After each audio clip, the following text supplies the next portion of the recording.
खुशखबर लाडक्या बहिणींसाठी. लाडकी बहीण योजनेसंदर्भात अत्यंत महत्त्वाची माहिती मी तुमच्यासाठी घेऊन आलेलो आहे. हे बघा 1500 रुपये वाटप सुरू झाले.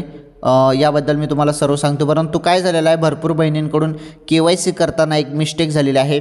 KYC करताना अशी मिस्टेक झालेली आहे की जो पर्याय असतो पती निवृत्तीवेतन घेतात की नाही त्यावरती होय आणि नाही पर्याय असतो तो तिथे होय करायचा आहे आणि दुसरा पर्याय पण होय करायचा आहे. तिथे भरपूर बहिणींकडून नाही पर्याय केला गेलेला आहे. त्यामुळे ज्यांचा नाही पर्याय झाला असेल त्यांनी काही टेन्शन घेऊ नका, कारण तुम्ही तुमचं पतीचं आधार क्रमांक तिथे दिलेला आहे.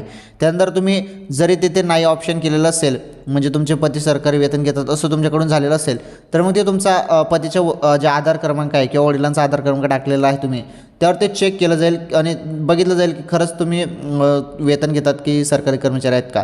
मग ते सर्व आधारवरती समजणार आहे. जरी नाही पण झालेलं असेल तुमच्याकडून पर्याय तर काही टेन्शन घेऊ नका, आधार क्रमांकावरती समजून जाईल तसं वरती. ओके. आणि 1500 रुपये वाटप जे आहे 4 डिसेंबर रोजी सुरू होणार आहे लाडक्या बहिणींनो, नोव्हेंबरचा हप्त्याचा. ओके.